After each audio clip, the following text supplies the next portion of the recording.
Now, again, we talk about marriage, and sometimes people have this idea in their head that marriage is like you're frolicking through a field and everything's happy and things of that nature. And I know that the sometimes the thing that brings you joy, which is the discipline, which is the processes that we have to put in place to get to the goal, can sometimes annoy you. So I know Annoy that me or annoy no, everybody? annoy you because we're talking about real stuff in marriages. So I know sometimes you bring it up to me how regimented I am. Sorry. Yeah. So let's talk about that. Let's talk. Let go. Let it fly. Go. I'm not. No, go ahead. It's okay. I don't know how, because how do you So how do I okay. So bring it in? all right. So let me get pause. So yeah. So what I'm gonna do is I'm going to okay. So my baby, she loves to sleep in, right? You do. Don't do that. Not too much on me. Not, but I'm giving an example. My baby loves to sleep in. So I get up sometimes, for the most part, 5:45 in the morning, and I'm going downstairs to work out. Now, on a Saturday, I may sleep in maybe an hour, hour and a half, whatever the case may be. But Except for this weekend when I wanted you to be out of the room so I could do things. Both days you was in there like 7:30, 8 o'clock. That's true. That's right. I slept in. That's I slept in. And that's wherever I am, and I should be excited, but this is the wrong weekend. Fine. But the point is that sometimes she'll be like, hey, I want to sleep in. I want you to hold me and this, that, and the third. And I'm on my routine. And I feel like my routine is my routine. And if I get off of my routine, like I'm frazzled, like my day's not right. You don't have to be. I know that. I understand that. But my question to you is how does that make you out? There you go.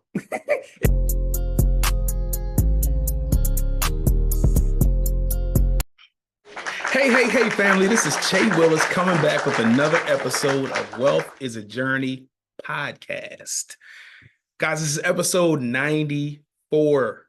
94 weeks of consistency, 94 weeks of getting it done.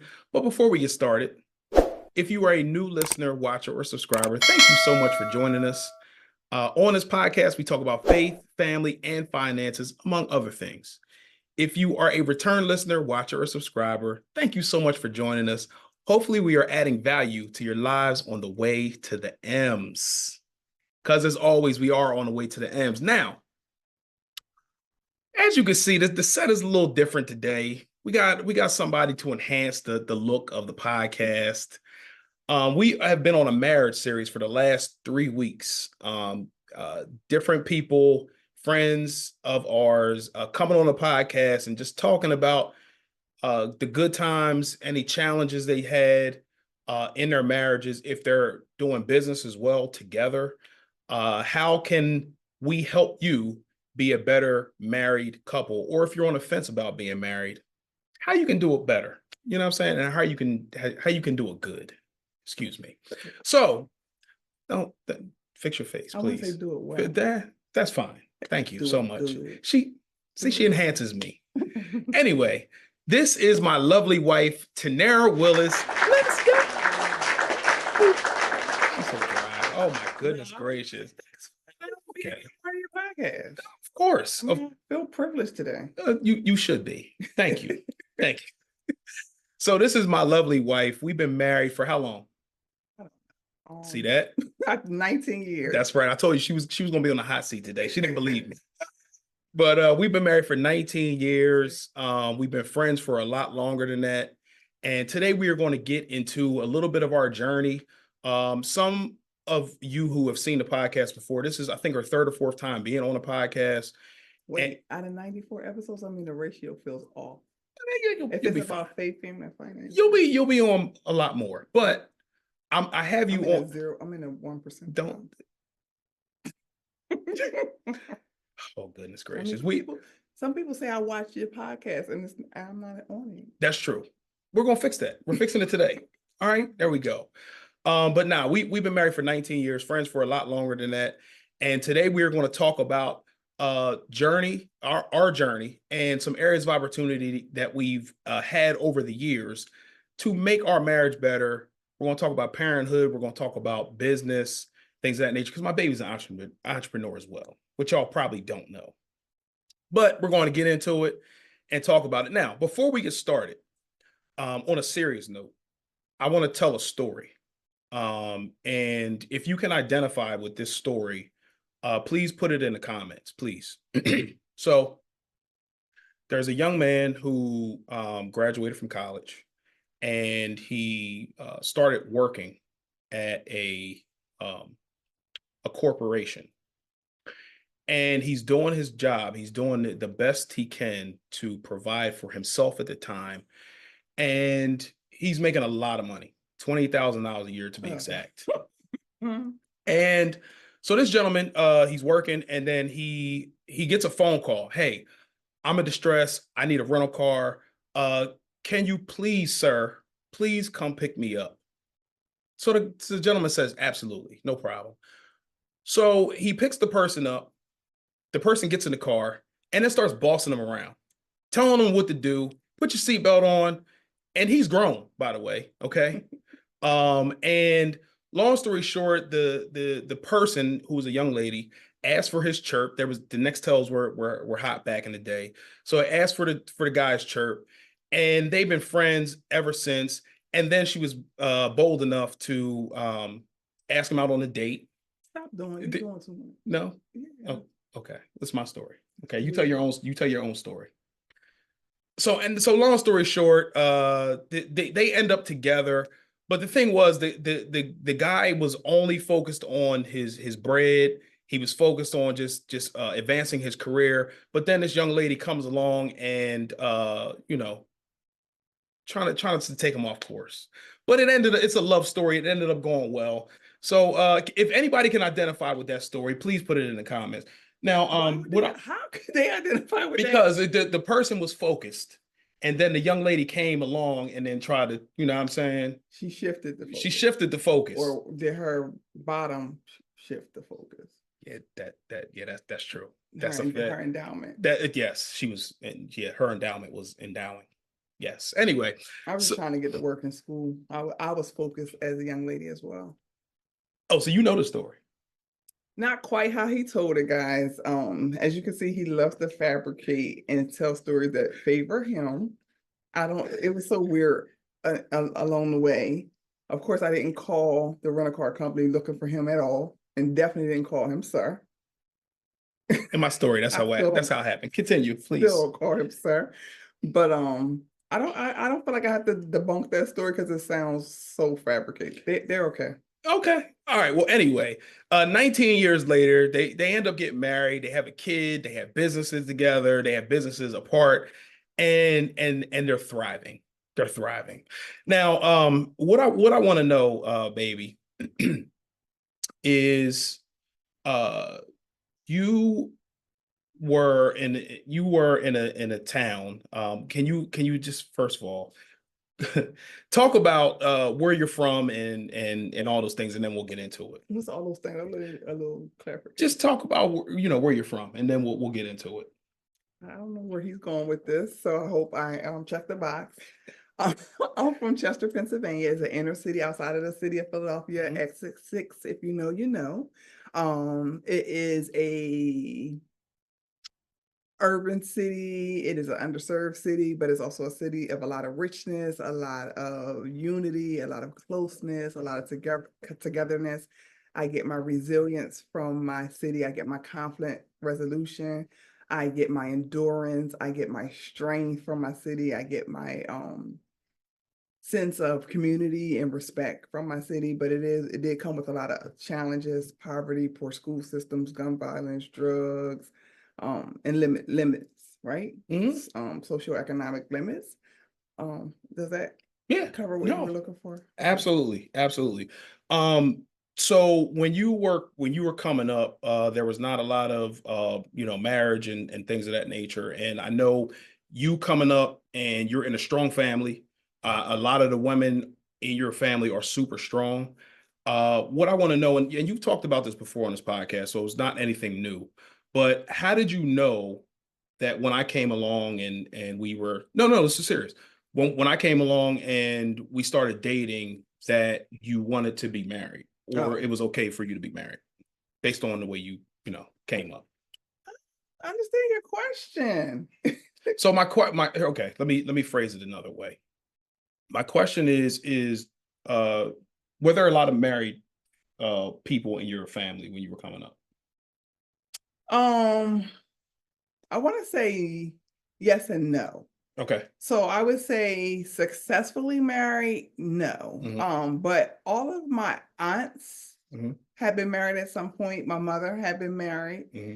Um, So it was a lot of people who got married. It wasn't a lot of people who stayed married or had successful, healthy marriages. Very good. Then I came in, in the inner city, there's a lot of Islamic couples that they are married, some legally and some just spiritually married. Hmm. So that's why I struggled a little bit with that, because there was a lot of people that were married, but there wasn't a lot of marriages that I would want to model my marriage after, if that Sure. makes sense. Yeah, absolutely. Now that makes sense. And the reason I ask that is because if if you see that there are not a lot of successful marriages in your community, in your town, in your home, whatever the case may be, that may scare you away from being married, Okay. or give you an example of what a happy, thriving marriage looks like. Okay.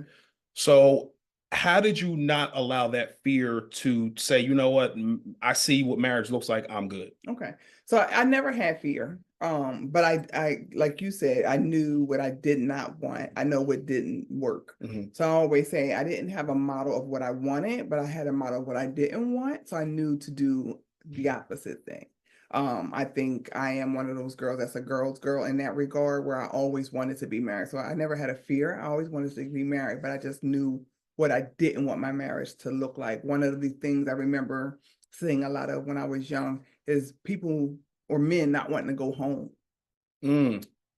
because there was frustration at home, there was expectations at home that they couldn't meet, there was unfulfillment at home, there was stress at home, there was nitpicking at home. And it's astounding how often I saw that. Hmm. So I knew once I got married, I wanted to make sure that my home was a place of peace and safety, and I didn't want to have a spouse who didn't want to come home to me. Yeah, and I think you did a good job of that. And she's so annoying. She's so annoying. I think, yeah, like I said, I think you did a good job of that. And I kind of saw the same thing. Like, and I don't know if it was from what our parents saw when they were coming up, but I know when I was younger, I saw the men just going to the bar after, and they would come home and Crash out. yeah, basically crash. And that was what I saw sometimes in the home or whatever the case may be. So I know exactly what you're talking about. So one of the things that you talked about a minute ago was your city and the resilience and things of that nature. One of the things that drew me to you was the fact that you were domesticated, which I think is an incredible trait. You cook, you clean, you also you went to school and you worked. So you were hard work, you weren't lazy. I I don't know about you. Well, I actually do know this about you, but I don't like being around lazy people. Okay. So when I saw that in you, I knew that you had potential. I still I did- wasn't the one. I I- had potential. you had potential. I did, you had some a little bit more convincing to do, but you did it. You did a great job. So you okay? You crazy. You okay? So you all right? So my question is what was it? What did you see, or what did you know that you wanted in a husband that could kind of match what you were bringing to the table? Oh, well, definitely, like you said, not potential. Hmm. I don't like women who go for potential, because potential could let you down. True. True. I want to see evidence, and I want to see consistency, and I want to see results. Um, so your question was, say it one more time, sorry. So you were away. You Mhm. were hardworking. You were getting results. You were going to What was I looking school. for in a What were you looking spouse? for in a spouse Okay. that you knew that can match what Yeah. you were bringing to the So table? I think I wanted to see results. I feel like I dated a lot of guys who told me, if I was with you, I'd be like this, or if this was this way, I'd be like that. I wanted a man who was going to be a successful man with or without me.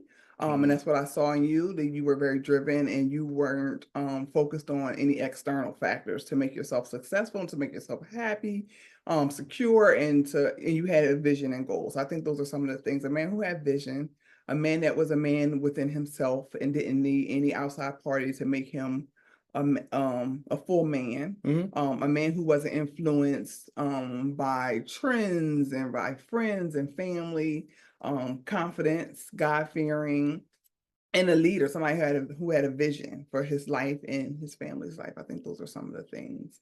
And I also wanted to do someone I felt safe around. For sure. Yeah. I want to offer a little pushback though. But I feel like you said that the potential is not necessarily a factor, but I think potential has to be some type of factor. But don't we all have potential? Yeah, because the only reason I say that is because at the time for me, I was driven, but I wasn't making a lot of money. So I didn't have a lot of results of, making a lot of money. So, but I wasn't talking about you being having a potential to be a millionaire or having a potential to be an entrepreneur. I wanted someone who was a whole man on his own. Okay. Like I said, I had men who said, "You be a good baby mom.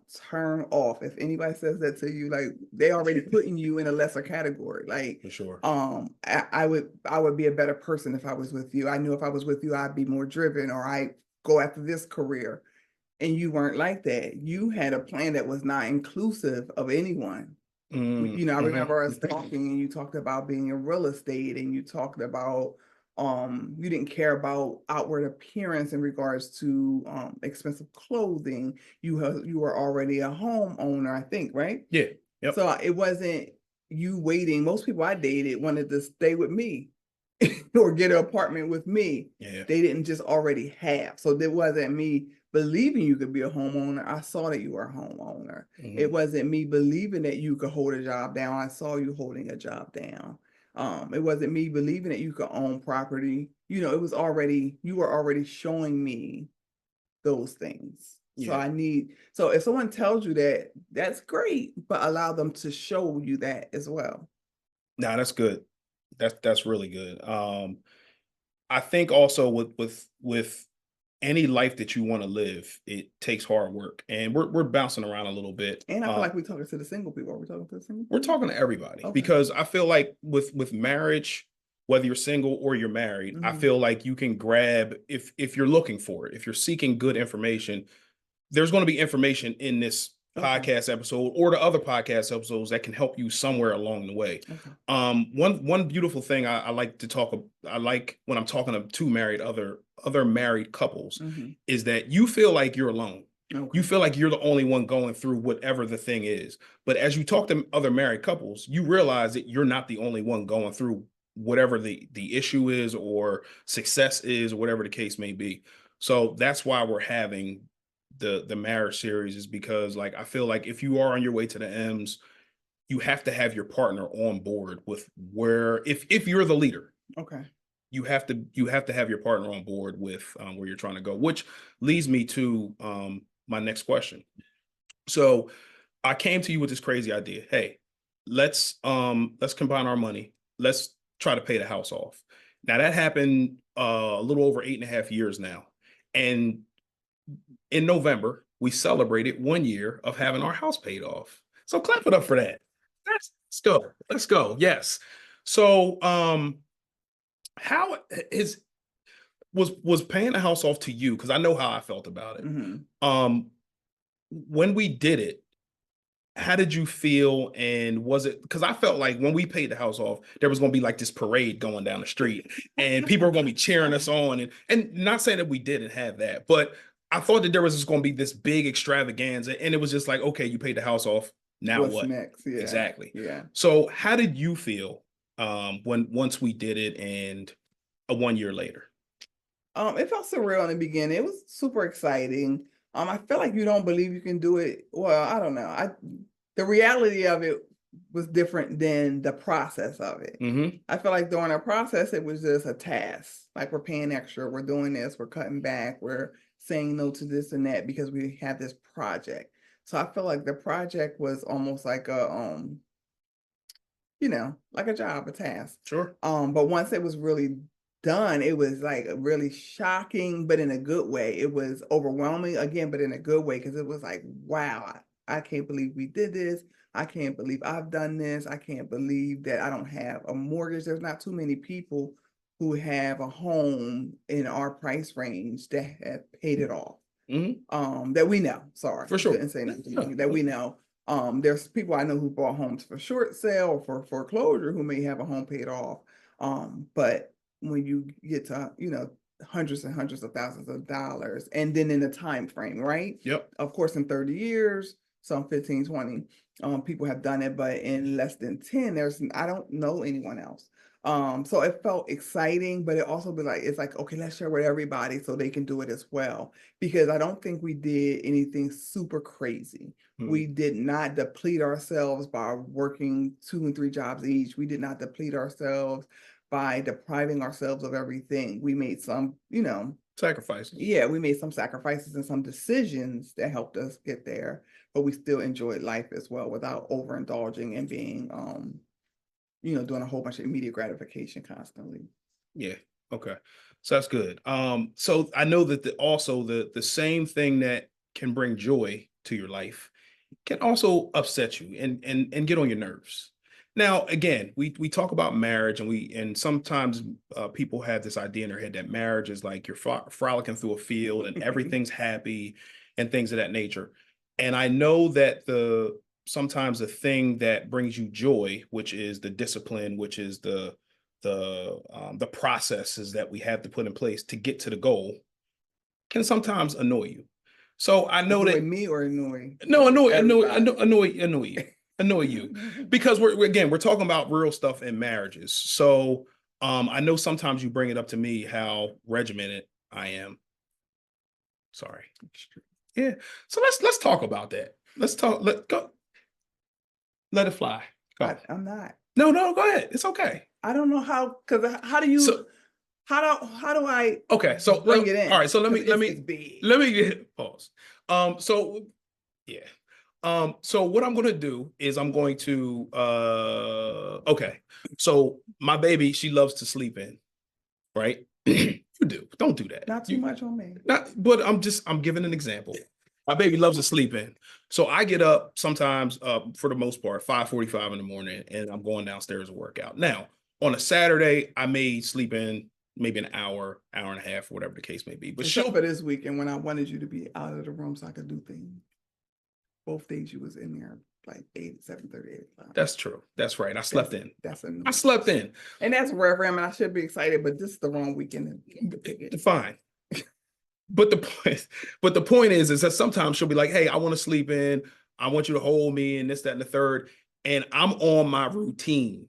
So and funny. I feel like my routine is my routine. And if I get off of my routine, like I'm frazzled, like my day's not right. You don't have to be. I know that. I understand that. But my question to you is how does that make you out? There you go.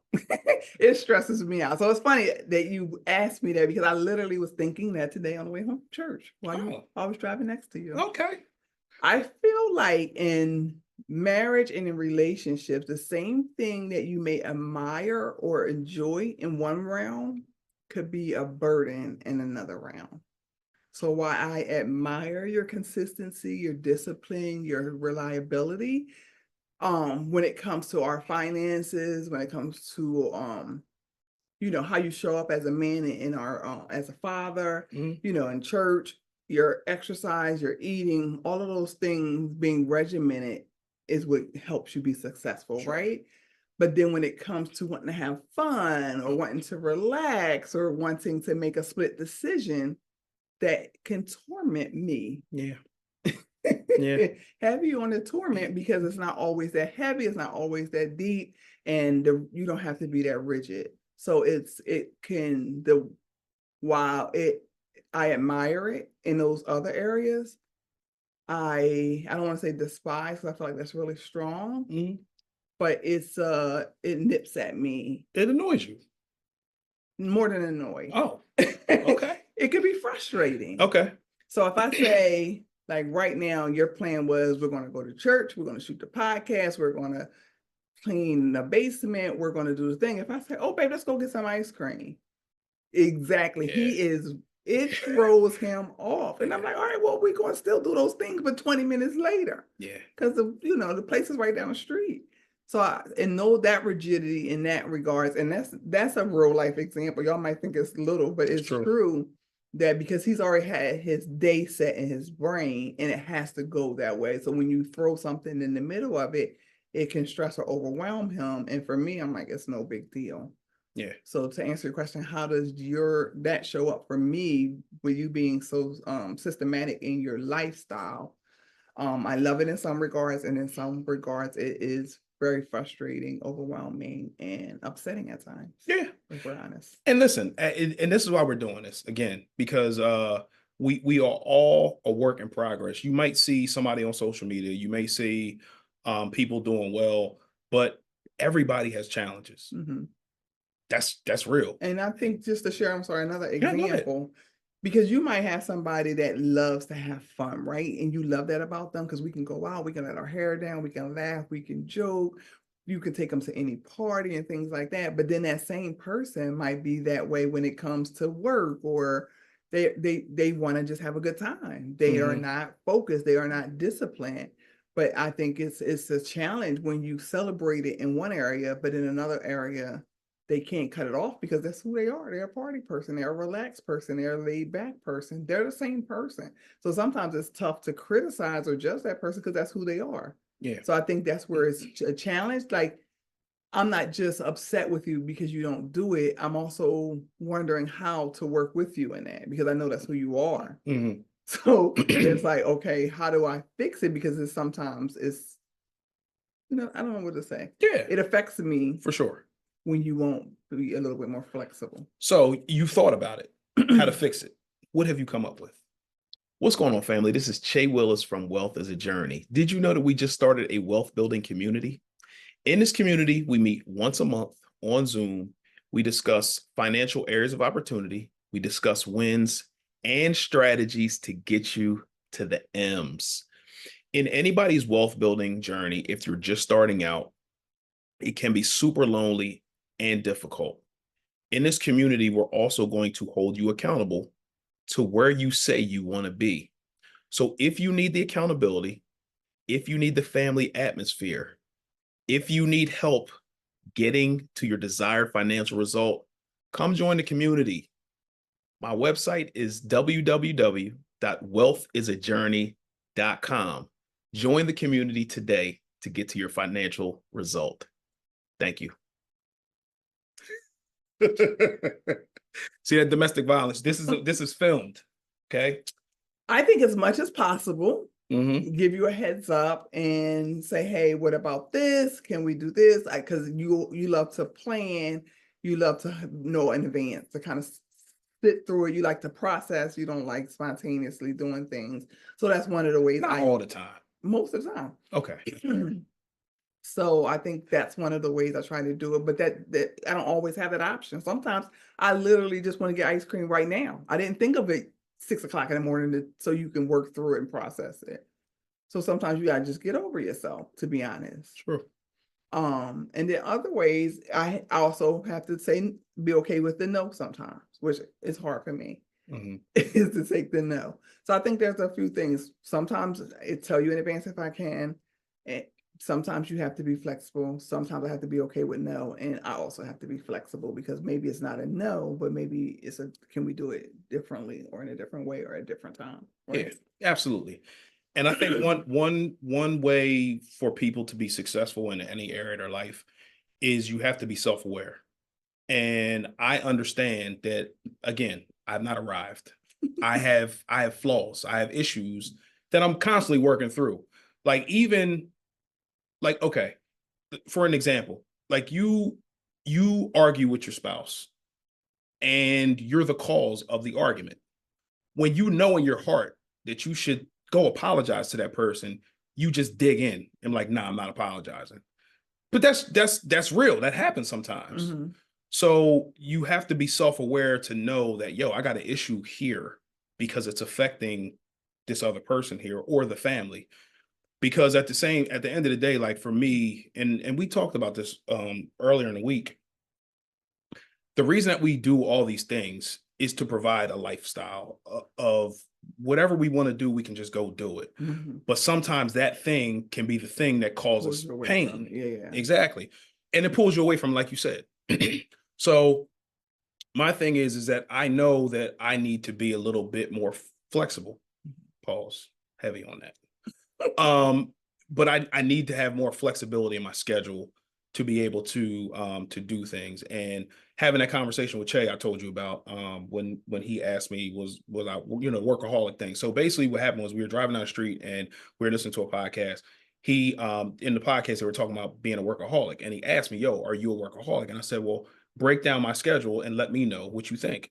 So he broke down the schedule, and I'm like, "Well, what do you think?" He's Was like, he spot on? he was spot on. Okay. He knew exactly what I was doing from minute to minute to minute Wow. to the time I laid down. And he's 13. Correct.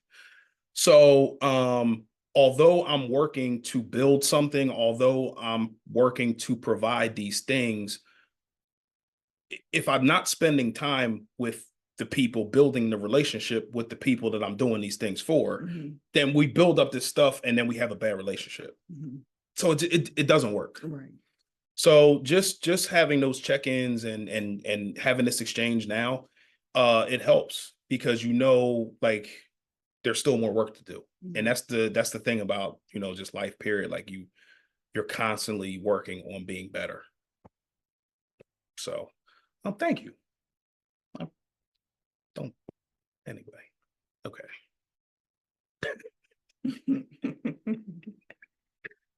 So so my next question for you is that we talked about the entrepreneurship piece. And one thing that I admire about you is, again, the resilience. Because anybody who's been an entrepreneur for 5 minutes knows that entrepreneurship is hard. It's tough. Like you do something, you have this idea in your head that, oh, when I show them this, oh, it's gonna pop off, and now my phone's not gonna stop ringing, and this and the third. You put the thing out, and your phone is not ringing at all. And so my thing is first of all, how is business going for you? I feel like I'm in a place where I have to scale or it doesn't make sense, to be honest, which is tough. Mhm. I've been doing it for over 4 years, 4.5 to be exact. Before we ahead. go further, what is it that you do? Okay. So I am the owner of theamazingcorner.com, which is an online bookstore, and I support self-published authors showcase and market their books. I bring diverse books into schools, homes, and libraries. I host mobile book fairs as well, and I also author services, author readings and showcases. So in a nutshell, online bookstore with author support and services and bringing diverse books into homes. Okay. So how is it now? How's that going? So yeah, as I was saying, I think I'm in a space where I have to scale. I sell books mostly at vendor events, pop-up events. I do schools, I do YMCAs, community organizations and things like that. But it's going direct to consumer. So that goes well when I can get into a high traffic event with my customer. But then sometimes you show up at an event and your customer's not there, or people have a lot of competing priorities where books is not a priority, or they don't see the value in what you see value in. So that it could be tough. So it could be very variable. I could do some multiple events where it goes well, and that like right now I'm in a spot where it's not going as well. Where I'm getting tons of compliments and tons of like what you're doing is great, but not getting the sales that I need to make it continue to scale. Sure. My ultimate goal is to get more book purchases from schools, organizations, school districts, yada yada yada. So I feel like I'm in a tough space where I'm definitely still doing the work, but not seeing the results just yet. Yeah. And I'm sure that could be tough for any entrepreneur. And I'm not just talking to you, I'm talking to any entrepreneur out there that my message is always to keep going. Yeah. Because you never know when you want to quit. That 5 minutes before you say you want to quit, you keep going 5 minutes. And then that person, you post that thing or you make that phone call, and that's from being in sales. you're making phone calls constantly. You're like, oh, this person not gonna buy from you. But then you make that one phone call when you were about to quit, and then they're like, hey, you know what, come in. I was just thinking about you, or I was just thinking about, your services. Come on in and talk to me about that. So it's tough not to see your work the results immediately, because you're on Instagram, you see all these things, but just keep going. Because somebody, like, people see your work and it's not going unnoticed. Maybe it's the audience that you or anybody else that's watching this is not connecting with, to see the thing that they see value in, and then you get the sales that you're looking for. And then also we went through a rough period when this was a couple of years ago, and I think this may contribute to the results now. Is a few years ago, she was going through sales were going good. She was going to different pop-ups, she was going to different events, sales were going out the door, but things were suffering at home. So again, it goes back to, you're trying to build this thing up, but then the thing that you're building it up for is suffering over here. So we had to get help for it. We had to go to talk to somebody about it, and I don't want people to think that that's not a thing either. Like, if you need help, seek the help that you need. But do you feel like that is a thing that maybe kind of help or is kind of hurting the business also? I think it's possible, and it's tough. As a I want to say as a woman, but it can happen to a man too. When you slow down to take care of home, you are going to see a different results. 2 years later, you would want to believe that it's not connected. I honestly hope it does. It's not. But I do think when you're trying to build something, you're trying to have something grow, you do have to sometimes put your head down and be ultra focused. But I think it's how you do it, right? I didn't have the communication. For me, my business started organically. It started first with publishing a book, and then it became a business. Then it became from just supporting my books to supporting other authors. So I think it kind of rolled. And it was exciting. Like you said, the money was coming in. I'm like, oh, I'm making more money than I do as a nurse, in this many hours and these many days versus 2 weeks. If I did it more often, then I could triple that, or I could. And I was thinking about maybe I should quit my job and do it for full time, because it made it feel like, oh wow, I'm doing this in just 4 hours, or I'm doing this in just 2 days. What if I did it full time? So I think I didn't have a plan, right? And they said if you fail to plan, you plan to fail. So I think that's what happened. So I'm not sure. I don't want to credit it to that. I do think that it changed my energy a little bit. So I guess in that regard, yes. But I'm not one to hold on to excuses, and I'm not one to blame. I believe if it is to be, it's up to me. It's just like, you're doing the work, but are you doing the right work? You're making the calls, but are you making the right calls? You're connecting with the people, but are you connected with the right people? So I think I have a little bit opportunity in that regard to kind of just keep working that through. I feel like I know who my customer is, but am I reaching them in a way that is meaningful to them, to make them also be more, repeat customers or bulk buyers? So I think I have a little work to do, if I'm being honest. But because I don't want to return back to that chasing, because to be honest, that's how I felt. I was chasing the money, and it was coming. But then I was burnt out, and like you said, at home I felt burnt out, and I feel like what I just said to Che last week. You don't want to give more to the world than you give to your home, and I feel strongly about that. No one told me that. No one put that on me. That's how I feel, and that's what I want, and that's where I get the most joy. So. No, that's good. And I think also, if you're in this situation where you're chasing this thing, whether it's success or building a business or whatever the case may be, I think it's important for you to communicate that to your spouse, right? Or your significant other, whatever the case may be. Letting them know what your intentions are, where you're trying to go, so then they can support you the best way possible. Now, if it's, hey, I need to go on this 6-month run, then and then if the spouse is like, hey, well, I think 6 months is a little too long, maybe 3.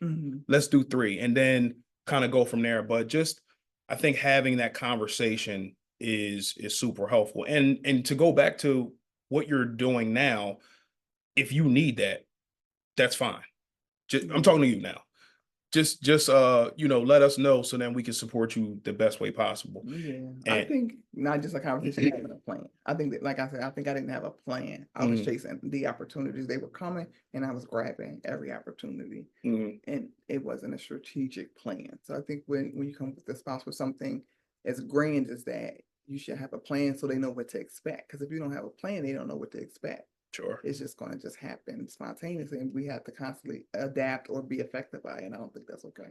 Absolutely. And I think also this could be a lesson for me with what you're doing, because things are picking up as far as like speaking and being a part of different organizations and groups and things of that nature. And it could be a lot.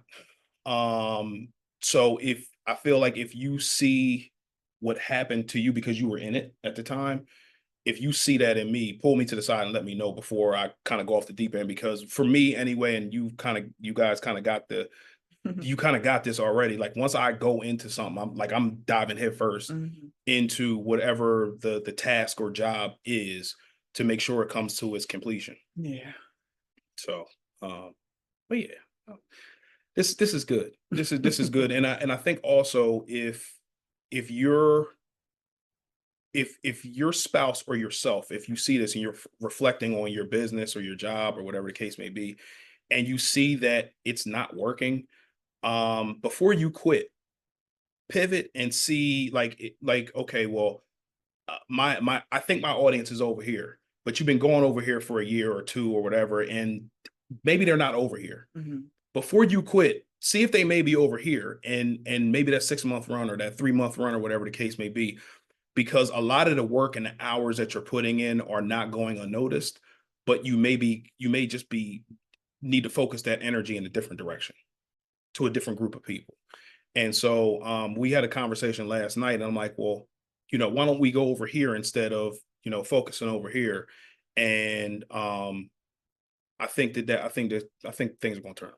Sounds I good. think Thank you. things, I received yeah, it. absolutely. I think things are going to turn around. So now let's talk about the babies. Let's talk about the baby. So my son, my namesake, Che Willis Jr., is the man. He is he's very aware. Yeah. He is he's self-sufficient. He got cooks for himself. He's been doing it for a while. Credit to my wife, who takes that time and cooks for him. Like for me, Back to the again, regimen. again, again. I'm listen. I No, understand my stuff. but no, tell Listen, the truth on this one now. I'm telling it. Okay. I didn't even have to say it in me. Okay. Anyway, anyway, for me, when I'm in the kitchen, I like to operate like I need my space. I need to operate. I need to cook. I need to be able to move around. Like if you're in my way, it there's area of opportunity for me to just do better with Because we that. don't have a small kitchen, guys. But it's this is the way I like to operate. But anyway, my wife she does very good. She helps him cook, and I feel like he's going to be a keeper for somebody once he gets older. I gotta Because bet on first. for sure, we both got a bet him. But how has motherhood been for you versus what you may have thought it was going to be when you didn't have a kid? I enjoy being a mom. Of course, it's one of my greatest joys. I would say I am less strict than I thought I was. For sure. We're gonna Um, talk about that too. Go ahead, continue. I thought I was going to be a regimented mother. I thought I was going to be a strict, more authoritative mother. I am more flexible. I love to give him experiences. I love to have experiences with him. Cooking is just one of the top things that we do. Um, I love communicating with him. He's a very good communicator for the most part. He says some things to me sometimes that's shocking, and I think I've opened the door for him to communicate with me freely, so much so that now he's a teenager. I'm happy to tell him, you don't tell it, you don't say that to your mother, or you don't joke with me like that, or you don't share that with me. There's some things that he should be sharing with his friends that he shares with me. And then some regards, I just absorb it because I don't want to push him away too much. So doesn't show me some things that I do want to know, so I can help, guide him and give him communication and give him feedback. Um, but he's comfortable in that area. So in a big way. I think the one of the I don't want to say cons is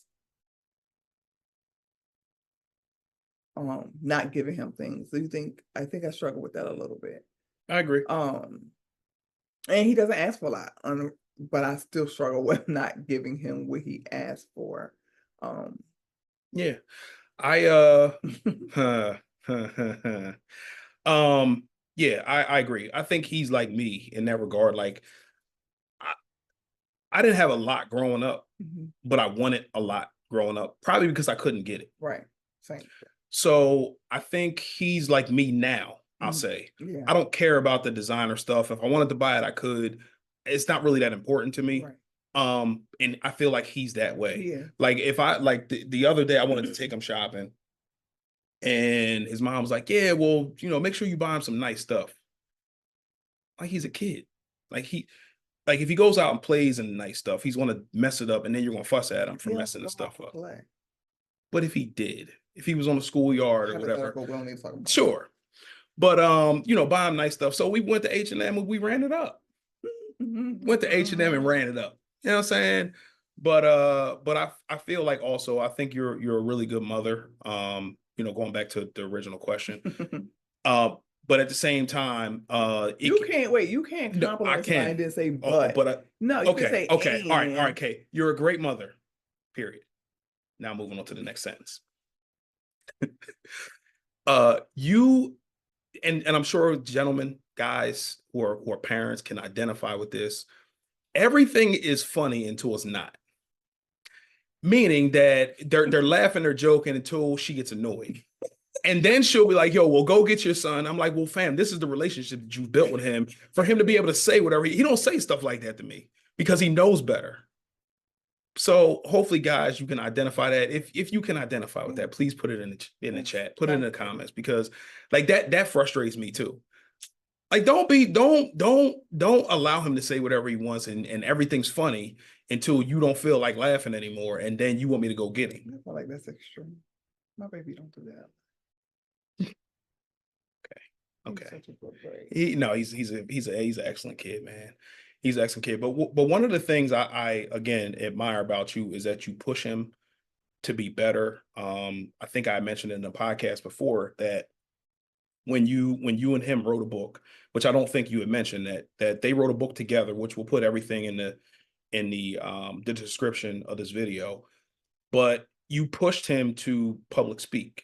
And that was one of the things that I was definitely afraid to do before starting this podcast. Public speaking, I think that's one of the things that a lot of people, I think that's one of the biggest fears. Yeah. Is public speaking. And I feel like if you can do that, you can conquer the world. Like now, I public speak and I'm cool.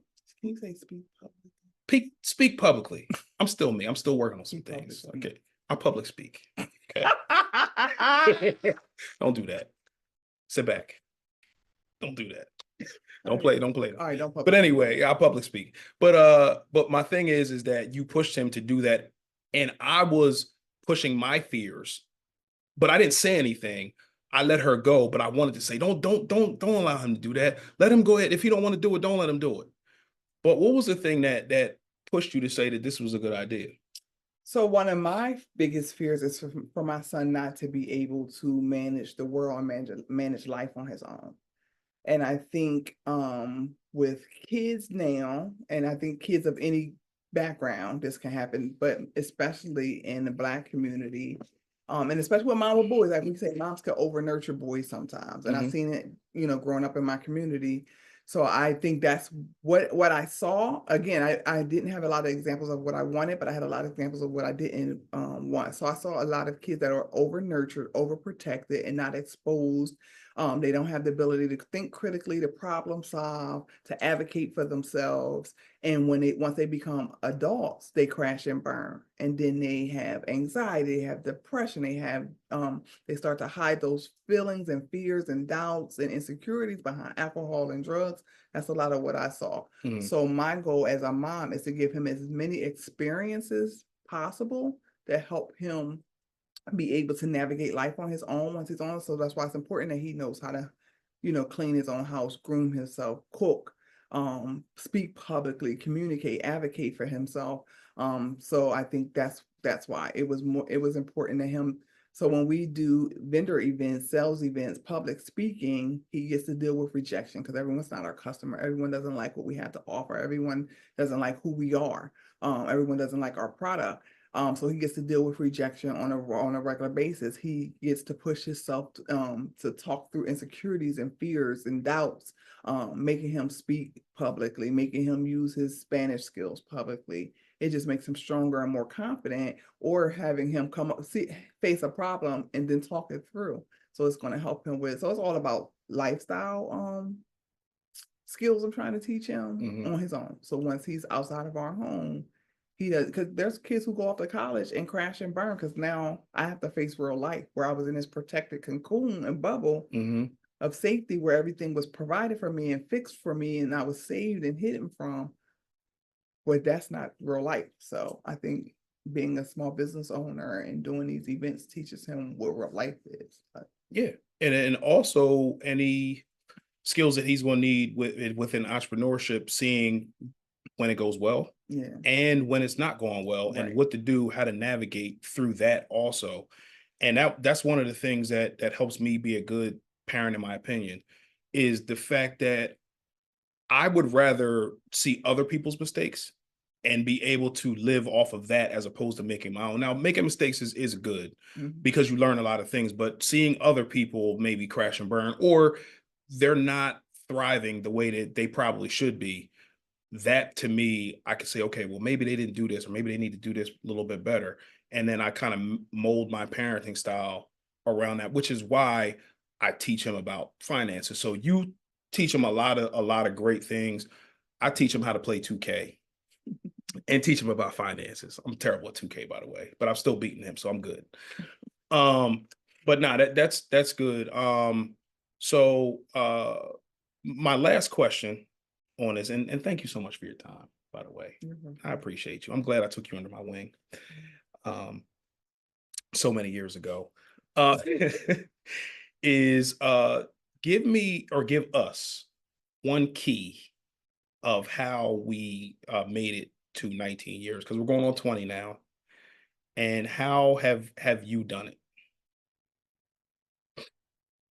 I think maybe go back to what I talked about a little bit is making sure I don't give the world more than I give my spouse. Prioritizing my spouse and my child, I think, is one of the things that help me be successful, because then they feel loved, they feel safe, they feel secure, they feel like they get their needs met, and then they can help me support me in the worldly things, right? So you guys can support me in my business, support me in the things I enjoy outside of the home, because you're good. So I feel like making sure that you guys are good, then you guys make sure that I'm good. I don't have to, you've never made me choose between family and you. You never made me choose between friends or you. And I think part of that is just making sure home is good first. So I think by prioritizing would be a singular word, I would say. So I would prioritize your spouse or your child before you prioritize the things of the world. That's good. And look at you adding value. That's good. And for me is constantly and consistently work on yourself. There's a lot of things like I do well, but there's a lot of things that I don't. And I understand that. And I feel like if you're constantly refining, retooling, I feel like you're constantly growing. And just knowing the things that you're not good at, and recognizing that and working on it, not just recognizing it, but working on it, is good as well. Because when we first got married, I was, working on her. That's yeah. Oh yeah. We was that. Okay. All right. Get it. Anyway, I was felt like I was working on her, but the minute that I started working on myself, that's when things got better. Started reading books, started listening to different podcasts, and trying to be a better husband, be a good father, and then business owner, and all those things just helped me to be a better person. So that's my key.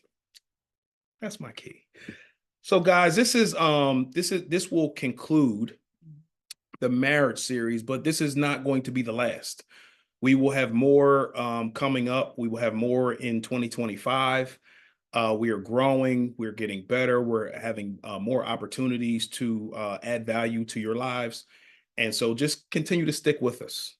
Continue to stick with Wealth as a Journey, and hop over to the Amazing Corner and see what cool things that she has going on as well. Again, I will put the everything in the description so you can check it out. But Wealth as a Journey, we will see you next week. Peace.